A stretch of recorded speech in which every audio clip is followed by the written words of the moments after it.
Hello guys! Welcome back sa aking channel. Ayan guys, so may nag-comment sa atin dito guys. Eto, si Ma. Hindi ko alam guys, kayo na lang bumasa nung kanyang pangalan. So eto guys yung comment niya. Paano i-open ang TikTok account ma'am pag na-ban? So ayan guys, ang gagawin natin ng tutorials. So gagawin ko na lang din nga ito ng tutorial. Para sa iyo ma'am, ito na yung tutorial na hinihintay mo. So, para din sa inyo guys, sa mga hindi pa nakakaalam. So, para sa inyo ang video ito. And guys, para pag may nagtanong, di kayo na lang din ang sasagot. And guys, ang pag-usapan nga natin sa video ito ay paano nga ba natin may babalik ang ating TikTok account kapag ito ay naban permanently. Ayan guys, so ibig sabihin, permanently guys, ibig sabihin yung hindi na natin siya na-open, hindi na natin siya na-login.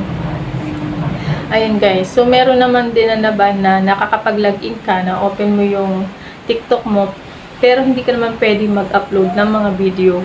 Ayan guys, so eto nga, sabi nga daw dito ay mag-a-appeal ka guys dito kay TikTok kapag naban ka. Yan guys, kaso yung sa'yo, ibang case yon kasi eto nga guys, yung hindi ka makapag-open, no? Paano nga ba makakapag-appeal hindi nga natin ma-open yung ating TikTok account kasi nga nakaban siya ng permanently. So guys, ayan ang ituturo ko sa inyo guys. Ayan. So, kung ikaw ay bago lang dito sa aking channel or napadaan ka lang dito sa aking channel guys, ayan. Huwag mo kalimutan mag-subscribe. Syempre, like mo na rin at hit the bell button para like kayong updated sa aking mga latest uploads. So guys, umpisa na natin. Let's start. So guys, punta lang tayo sa Chrome. Ito ang ating bubuksan. Ayan. Then, dito sa search bar. Ayan. Search lang tayo dito ng unban. Ayan. TikTok account. So, ayan guys. Search lang natin yan.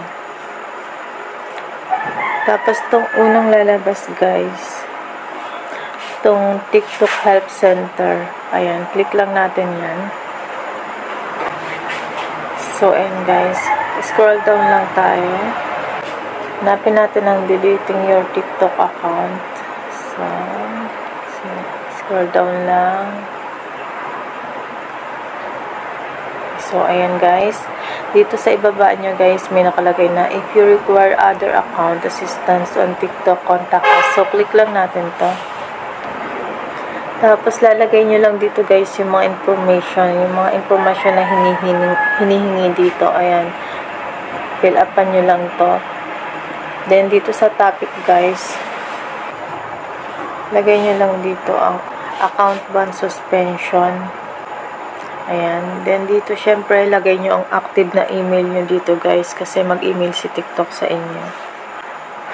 Then, dito, lagay nyo username nyo, pero optional lang naman yan.